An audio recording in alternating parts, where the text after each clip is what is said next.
Whakaloflaiatu, my name is Sarai Mangawa and this is your BCN News. Leading our news tonight, the number of positive cases of COVID-19 have declined over the past week, from having more than 20 to having less than 10 active cases this week. Despite the positive outlook in numbers declining, the message from health and government officials is to continue to remain vigilant and to be mindful of COVID-19 protocols set in place for Niue. Here's more on this story. Niue currently has 6 active cases of COVID-19. According to yesterday's 1st March update on the Niue COVID dashboard, there were no new cases detected, but one of the previously active cases have recovered. Since March 2022 last year, the island has recorded a total of 790 cases of COVID-19. From this number, 784 of the cases have been identified as recovered. Premier Dalton Tangelangi and his delegation were in Wellington, New Zealand earlier this week after attending the Pacific Island Forum Leaders Special Retreat in Fiji last week. This is the Premier's first official visit to meet with the newly appointed Prime Minister of New Zealand, Right Honourable Chris Hipkins. Here's more on this story. The 2-day meeting of the Forum leaders in Fiji was focused on the theme Reflection, Renewal and Celebration. In a statement from the government, the Premier also met with Fiji's new Prime Minister, Honourable Sitiveni Rabuka.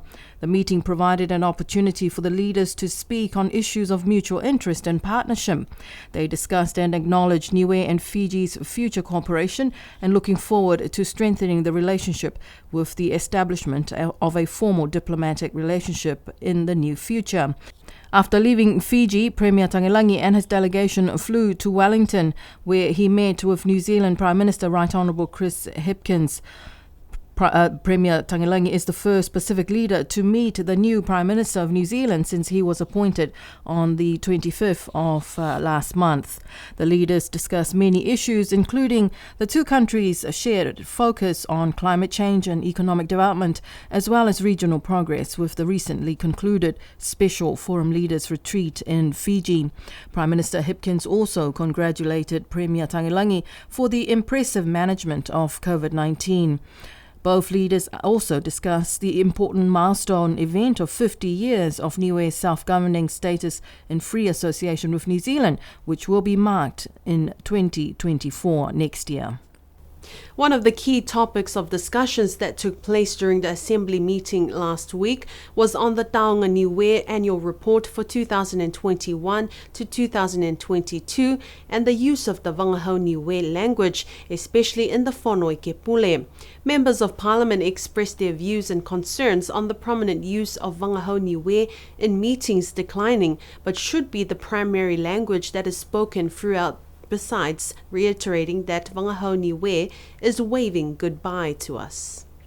The Taonga Niue Annual Report stated the preferred language in the heads of department meetings is our second language, English, and only a few numbers use Wangahau. The same attitude is observed at many consultations where people in attendance and those in leadership positions have some understanding of our vulnerable situation but choose not to pay attention or make an effort to use Wangahau Niue. Members of Parliament expressed their concerns and views on the use of the Wangahau Niue language. Lakepa Member of Parliament John Siakia was the first to point out, in regards to the Taonga Niue Annual Report 2021-2022, that Wangahau Niue should be used more prominently in such meetings as the Whanoi Kepule, and not English, the second language. Common Role Member Honourable Olaf Jacobson asked the question, has there been anything done to connect with our people in New Zealand and Australia where the majority of the Niue population resides? Honourable Jacobson expressed her support in the use of the Wangahau Niue and English language equally, while members of Parliament expressed their views on the use and the lack of use of the Wangahau Niue in Parliament. According to the report of the Taonga Niue, it is evident that English is used more prominently than Wangahau Niue on the island. Meanwhile, Acting Premier and Minister of Finance and Infrastructure Honourable Crossley Tatui last week informed the Whānau during his statement that there are no set dates for the 2023 Niue general elections as of yet. However, it is most likely to take place in April. For many years, parents and children with developmental deficiencies have had to endure the challenges on their own, but since last year, the Ministry of Social Services recognized the need to bring in a scoping team of experts to look into helping the growing number of cases of children with a variety of disabilities. This week, that team is back with a pediatrician to work with and help the families and children. A major part of the objective of this visit is to assess the children that have been identified by teachers and local health workers as possibly having some form of development concerns or disability. Here's more with Esther Bavihi. Last year, the Ministry of Social Services brought in a group of experts for a scoping exercise with the objective to assess and determine the anecdotal evidence that there is an increasing number of children in Niue with developmental concerns and suspected learning difficulties, and some may have some form of disability.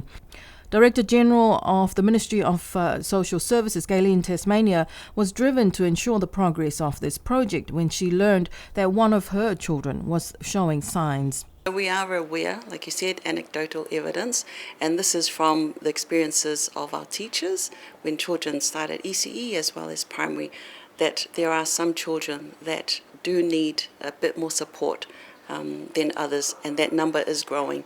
And so now more than ever, we need to know why that is, and then try and provide earlier intervention. So even before they come to school, we want to be working with the health department, with the maternal child health nurse, and look at ways to identify early issues that we can address before they get to school. So definitely that's where we're getting our evidence from. Like, you know, when they get to school, teachers are saying there are some issues. We just don't know what they are. Hence this. I guess this is a new program for us. We're launching a new specialist assistance program, and we hope that this will be sustained if we add the team into our specialist visits on an annual basis. Gayleen Tasmania said that these experts are on the island to help children, their parents and families, and the staff of the Education and Health Department get the right support and understanding. Occupational therapist Aurul Hamel is part of the team, and she said that working in this field is about going on a journey with these families. We're a team of therapists and colleagues like paediatrician who work with children and families who identify with some developmental concerns about what's happening for them, so when there's an interruption to development. And so part of what we're doing here is coming to support families and to hear their story really, and share in what's happening for them and their journey, and looking at ways that we can hopefully help. Dr. Claire Stanley is a paediatrician. She told BCN News that she is impressed with the work that the medical staff and families in Niue are doing to cope with children with disabilities, considering the limited resources available. But it is important to raise awareness about the disabilities and that help is available. And I think our goal is to work alongside families to support families in their journey with some of the challenges they've identified, and find some ways for them to understand some of those differences that they've seen in their children. We'd like to work with health and with education, and find the solutions that work in your community rather than solutions that might not be culturally valuable. And we have a strong focus in trying to identify early concerns. So we talk about windows of opportunity in paediatric development, and if we can address those, address some of those concerns or challenges early and put in an intervention, we call that an early intervention program, the better the outcome for that child or that young person. And most of the children we're seeing this time have been primary school, heading into high school. We'd really like to have a focus with our early childhood educators as well in the future, so we can identify those when we can use those windows of opportunity to make a difference. Some parents shared their experiences and their journeys with their children and their special needs. For Shanta Hekau and her family, their journey started some 11 years ago. When my son he's 14 now, when my son was 3 years old, I had a feeling that something wasn't quite right. But people had told me that boys were a bit more delayed than girls, and I had 2 girls previously. So I thought, okay, we'll wait this out. By 5 years old, he hadn't spoken yet. And then I knew there was definitely something wrong with him. So we reached out to the hospital, and they had us down for a specialist a pediatrician who had always visited Iriia then. So we went and saw her, and she had put us on the spectrum, the autism spectrum. And everything started to make sense because there was just so many things that he was doing that were just out of the ordinary. He would line things up, and he would not let anybody touch his things. He was very sensitive to sound, loud sounds, and he was very sensitive to certain textures. But of course, at that time, we didn't realize, we just thought he was a fussy child. But when we had the diagnosis, everything started making sense for us. So he finally started speaking at 7, but he spoke English. And we were not a bilingual household at the time, but because he had just finally spoken, and we were okay to let him speak English. But now he only speaks English, but he understands Niuean, but would only speak English. But progress is progress in any little way, and as a parent, you take what you get. So that was a massive milestone for us. Looking back after learning so much about this condition, I remember in school there were so many students who were referred to as the naughty kids. But now I think back, maybe they were on the spectrum, but they were so misunderstood. And because they were misunderstood, they were misguided. There's just certain ways to approach children with these kinds of conditions because they have needs that are different from the normal.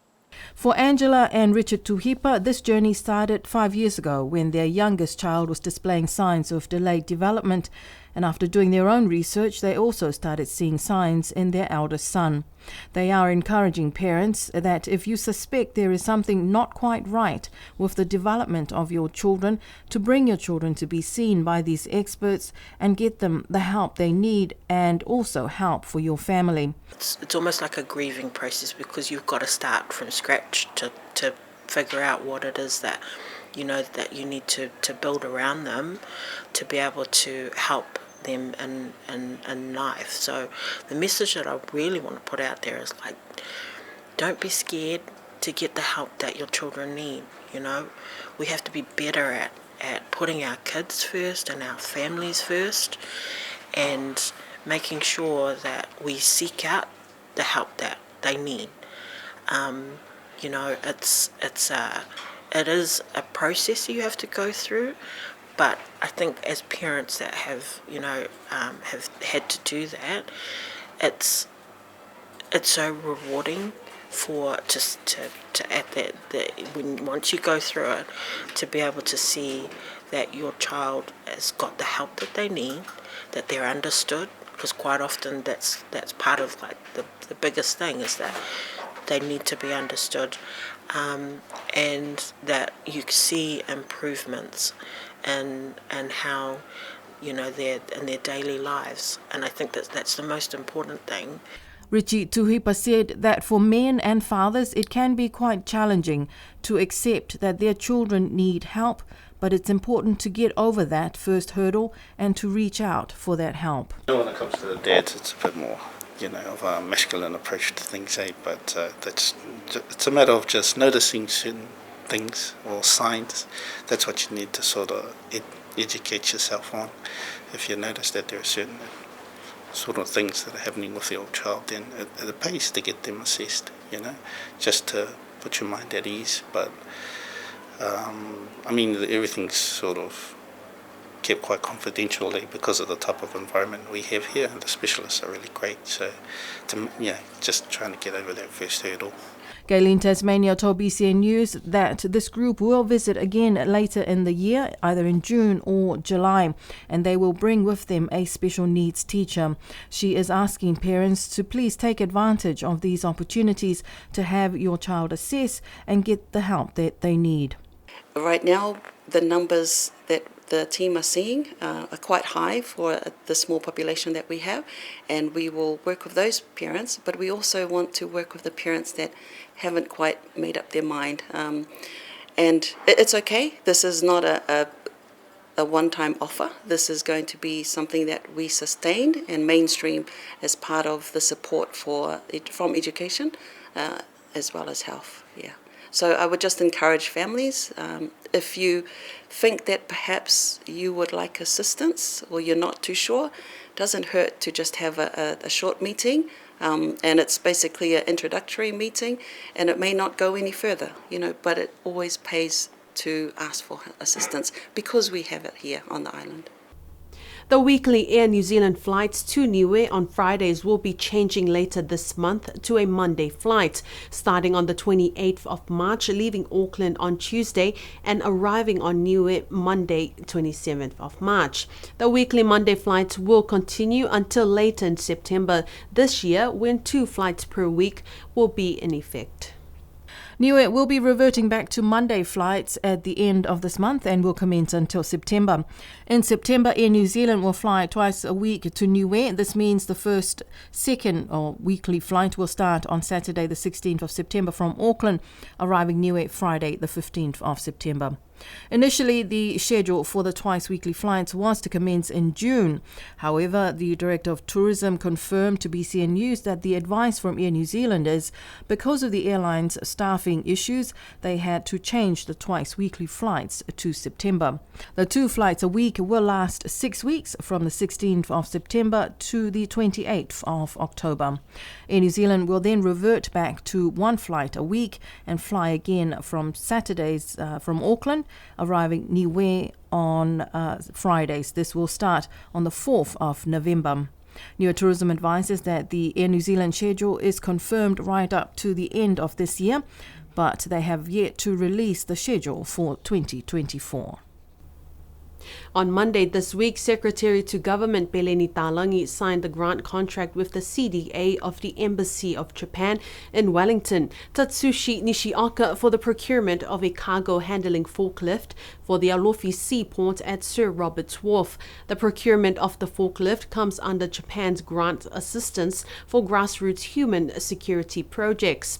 In a statement, the government said that with this project, the government of Japan will provide grant assistance of 301,752 New Zealand dollars to the Department of Transport, Ministry of Infrastructure, Government of Niue, to provide a forklift truck to unloading at Alofi Port.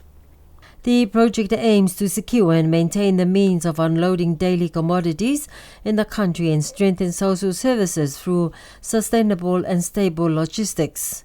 The government of Japan has funded and provided other heavy machinery and numerous vehicles for the Niue government over the past years.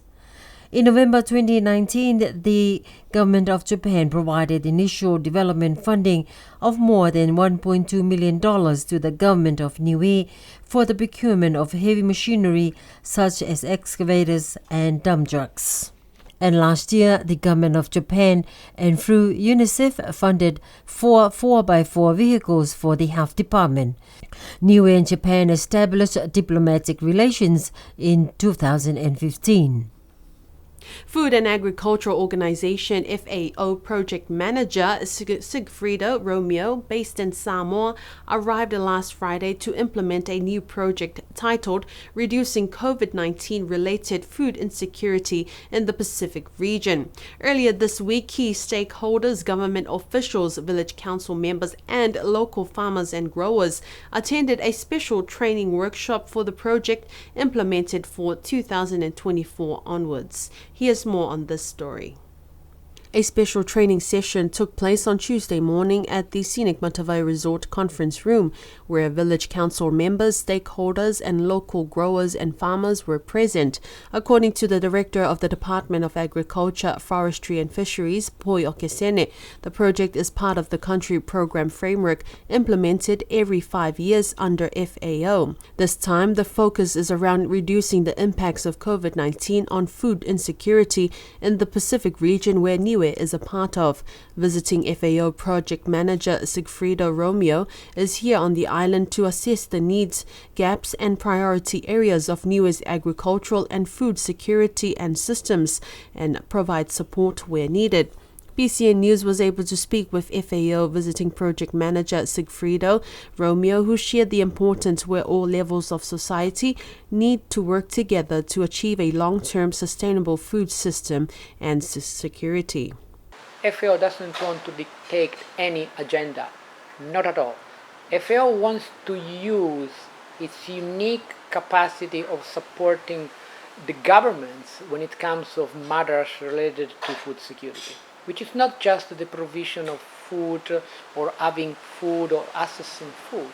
It's also making sure we produce, we protect, but we also look at making sure the environments where we have our food system in place can still support not just our generation, but also the next generations to come. We cannot do it alone. As FAO, we need the participation, the engagement, the commitment, and the ownership of each and every individual. One of the key aspects he emphasized was on the market and how Niue should view it as a necessity for long-term sustainability and growth. Market is not a physical infrastructure per se. Market is a vision, is a long-term commitment where we can put our commodities, and I'm pleased to know about taro, and I'm very pleased to know about vanilla, and I'm very pleased to know about your local chicken. Those are assets on which we need to continue building. We need to satisfy the customers. We need to look at quality control. We need to look at really customer appreciation. At the same time, we want to make sure, and I go back, we need to produce and protect. Biodiversity, climate change, tsunamis, typhoons, all these disasters are also aspects we need to look into. Mr. Romeo will be departing the island this Friday. Meanwhile, he continues to hold consultations and training with key stakeholders, government authorities, village councils and community groups and individuals, discussing challenges and solutions moving forward in regards to Niue's agricultural and food security and food systems. Just over 50 public servants were invited to undertake their induction training with the Public Service Commission earlier this week. The training is usually held every year, but due to the impacts of COVID-19, this week's training was the first induction session for new public servants since 2021. BCN News understands that it is also the final training workshop conducted in person, as the next induction will be made online. The induction program is facilitated by the Secretariat of the Commission and is spread over 2 years. It is the opportunity for the participants to learn about the process of the public service, such as the code of conduct of the service and the employees' entitlements, such as annual leave, and to familiarize themselves with the salaries process. The chairperson of the Public Service Commission, Aida Talangi Hekesi, delivered the keynote address, as well as acting secretary to Government Kaylee in Tasmania, presented at the induction along with the staff of the Secretariat led by Director Sufane Dona. Most, if not all, of these public servants are part of the group of 174 public servants employed by the government since 2016 who are not covered by superannuation. But earlier this month, Premier Dalton Tangilangi confirmed that these public servants can now start contributing towards their superannuation while the government finalises and formalises its new super scheme. And that is our bulletin for tonight. Do join us again next week, Tuesday and Thursday, for more of our local news. Until then, I'm Sarai Mangawa. Good night.